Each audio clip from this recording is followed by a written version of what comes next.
Landowners in recent years have really fought for property rights. And one of the catalysts of that was SB201, which was passed by the legislature and signed by Governor Noem. That ended up being referred as RL21 and defeated on the ballot with 65 of 66 counties and 59% of the vote. So, my question to you is, what was good or bad about that landowner Bill of Rights? And how would your administration work to uphold the decision made by the people of South Dakota? Listen, as a business person in this state that wasn't in politics until a few years ago, one of the things that got me into politics was Senator Mark Lopke calling me, asking for help to fight back against this overreach and eminent domain for the carbon sequestration pipelines. It was one of the big issues that got me motivated to get involved in statewide politics in the first place. And listen, I'm a firm believer that the leaders in this state should mirror the will of the people.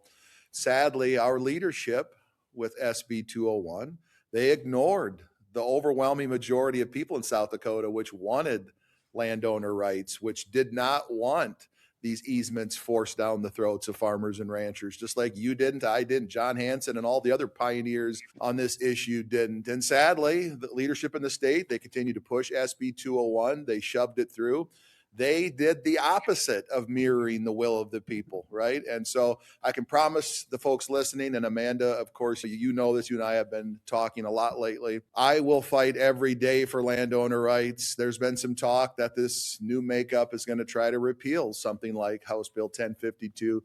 I can promise you I'm going to fight against that. And if that whatever end up to happen on my desk as governor, it'll be the quickest veto in the history of South Dakota politics. I guess tell us a little bit more about that bill from your perspective. What was going on during that time? What was good or bad about that landowner Bill of Rights? And I guess, should a similar bill land on your desk as governor, how would you proceed? There was a lot of background on Senate Bill 201, and you and I had a conversation just a few days ago about that, kind of looking back in time.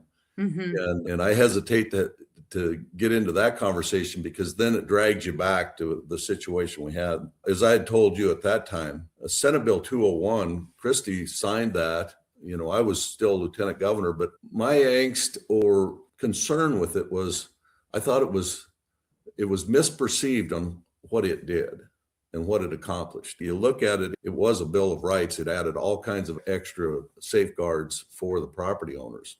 It got morphed into a moratorium for against pipelines. But at the time, I remember talking to neighbors and say, look, you need to read the bill. I didn't understand why they were doing a referendum instead of an initiated measure, because they could have used the same process. And instead of doing a referendum on 201, which actually benefited property owners, they could have done an initiated measure and put 1052 on the ballot at that point.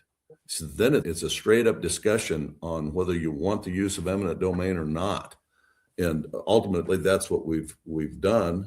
They passed it the next year and I signed it. And so all of this 201's all in the past, regardless of how we got through that. What's important is we brought 1052 and I signed it. I didn't hesitate to do that. And we lose track of some of who the responsible parties were. Summit Carbon did a terrible job. They lost the trust. In my career, trust and integrity have been my stock and trade. And once you lose trust, it's hard to get it back.